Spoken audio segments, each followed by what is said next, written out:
0201010126.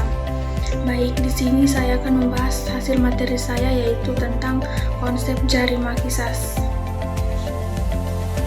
Baik, mungkin langsung saja kita ke inti materinya, yaitu yang pertama, definisi jarimah qisas. Nah, jarimah qisas adalah salah satu jenis tindak pidana dalam hukum pidana Islam yang berkaitan dengan kejahatan terhadap jiwa dan anggota tubuh manusia, di mana hukuman yang dijatuhkan bersifat balasan yang setimpal atau seimbang dengan perbuatan pelaku. Nah, kemudian kata qisas sendiri berasal dari bahasa Arab yang berarti mengikuti jejak atau membalas secara sepadan.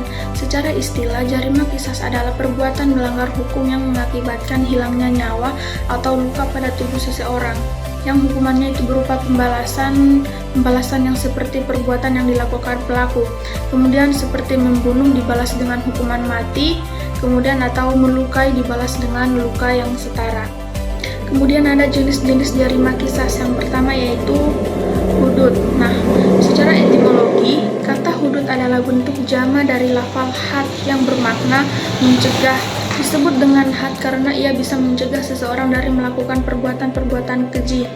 Kemudian ada karakter hudud, yaitu yang pertama, ditetapkan secara pasti. Yang kedua, kewajiban menegakkan hukuman.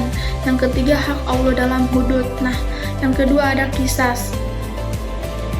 Dr. Mustafa Al-Kindek akan menjelaskan, yaitu qisas menurut etimologi, yaitu qisas adalah masdar atau bentuk kata benda dari kata kerja kasasa khusus. Secara harfiah, qisas berasal dari prasa kasasa atsara yang berarti mengikuti jejak langkah seseorang. Dengan demikian, makna dasarnya adalah mengikuti atau menelusuri sesuatu.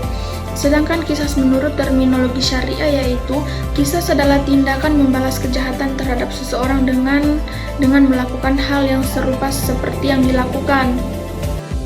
Kemudian ada jenis tindak pidana dan sanksi qisas. Yang pertama, pembunuhan atau qat, penganiayaan atau jar. Kemudian ada diyat. Nah, diyat adalah sejumlah harta atau ganti rugi yang wajib diberikan oleh pelaku tindak pidana kepada korban atau keluarga korban akibat perbuatan yang menyebabkan hilangnya nyawa atau luka pada tubuh anggota tubuh. Kemudian diyat merupakan salah satu bentuk sanksi dalam hukum pidana Islam yang berkaitan dengan tindak pidana terhadap jiwa dan tubuh manusia. Yang terakhir ada tazir. Nah, tazir adalah kategori sanksi yang disebutkan secara harfiah jenis dan kadarnya dalam nas Al-Quran dan hadis. Penetapan hukuman ini sepenuhnya diserahkan kepada penguasa atau hakim atau waliul amri yang berjihad untuk mencapai kemaslahatan umum. Nah, kemudian ada penetapan qisas. Qisas ditetapkan berdasarkan dua hal berikut. Yang pertama ada pengakuan. Dari Anas radhiyallahu anhu, ia berkata, seorang Yahudi mencederai kepala seorang wanita dengan 2 batu. Kemudian wanita itu ditanya, siapa yang melakukan ini? Apakah si fulan? Sampai disebutkan nama Yahudi, dan ia menganggungkan kepalanya. Yahudi itu pun didatangkan dan ia mengakui perbuatannya. Kemudian Nabi Shallallahu Alaihi Wasallam memutuskannya, dan dicederailah kepala Yahudi itu dengan batu. Yang kedua ada dengan kesaksian 2 laki-laki yang adil. Dari Rafi bin Kudaji, ia berkata, seorang laki-laki dari kalangan Ansar terbunuh di Khaybar.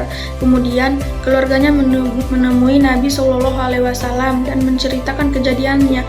Beliau bersabda, apakah kalian mempunyai 2 orang saksi yang menyaksikan pembunuhannya? Mereka berkata, wahai Rasulullah, di sana tidak ada kaum muslimin seorang pun. Yang ada hanyalah Yahudi, dan terkadang mereka berani melakukan hal yang lebih kejam. Nah, yang terakhir itu adalah syarat bisa ditegakkannya qisas. Yang pertama itu, keluarga korban adalah orang yang mukallaf atau balik dan berakal. Nah, apabila keluarganya masih anak kecil atau gila, maka pelaku dipenjara hingga ia atau keluarga korban mukallaf. Yang kedua, bersepakatannya keluarga atau qisas. Nah, apabila sebagian keluarga memaafkannya, maka qisas tidak bisa dilaksanakan. Yang ketiga ada hendaknya pelaku kejahatan itu tidak merugikan orang lain pada saat ia diqisas. Nah, apabila seorang wanita sedang hamil atau harus diqisas, maka ia tidak boleh dibunuh sampai ia melahirkan anaknya dan menyusui anaknya. Baik, mungkin itu saja yang bisa saya jelaskan tentang konsep jarima qisas. Lebih dan kurangnya mohon dimaafkan. Wabillahi taufiq wal hidayah. Wassalamualaikum warahmatullahi wabarakatuh.